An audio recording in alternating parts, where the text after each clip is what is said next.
জনাব তারেক রহমান ফ্যাসিস্ট হাসিনা বিরোধী আন্দোলনে বাংলাদেশের 18 কোটি মানুষকে ঐক্যবদ্ধ করে নেতৃত্ব দিয়ে ফ্যাসিস্ট মুক্ত করেছেন বাংলাদেশকে।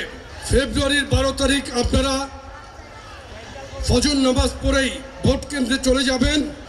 বিএনপি একমাত্র এমন একটি দল, যেই দল স্বাধীনতা সার্বভৌমত্বের পক্ষের দল।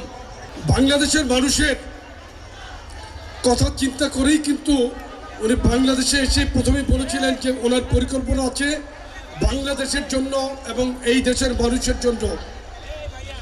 এই পরিকল্পনাগুলোকে কৃষকদের নিয়ে চিন্তা, পরিকল্পনা, শিক্ষা, স্বাস্থ্য, তারপর আপনার পরিবার নিয়ে চিন্তা, যেটা উনি ফার্মার্স কার্ড দিবেন, ফ্যামিলি কার্ড দিবেন। আমি শুধু প্রার্থী সম্পর্কে দু একটা কথা বলতে চাই। আপনাদের যিনি প্রার্থী অত্যন্ত চৌকস এবং মেধাবী বিএনপির চেয়ারম্যান জনাব তারেক রহমান, ওনার এই সিদ্ধান্ত আমি মনে করি অত্যন্ত সঠিক সিদ্ধান্ত।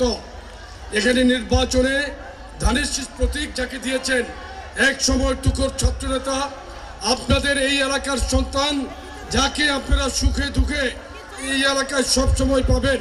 ফেব্রুয়ারির 12 তারিখ আপনারা ফজর নামাজ পড়েই ভোট কেন্দ্রে চলে যাবেন। বিএনপি একমাত্র এমন একটি দল, যেই দল স্বাধীনতা সার্বভৌমত্বের পক্ষের দল। দেশনেত্রী বেগম খালেদা জিয়া দীর্ঘ 9 বছর স্বৈরাচার এরশাদ বিরুদ্ধে আন্দোলন করেছেন।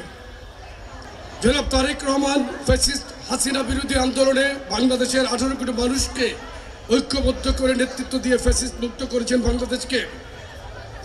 সুতরাং আগামীর বাংলাদেশ, সমৃদ্ধ বাংলাদেশ গড়ার জন্য আপনাদের এমন একজন প্রার্থী দরকার, যিনি ইয়াং এনার্জেটিক প্রার্থী। সেই প্রার্থী হচ্ছে হাবিবুর রশিদ হাবিব।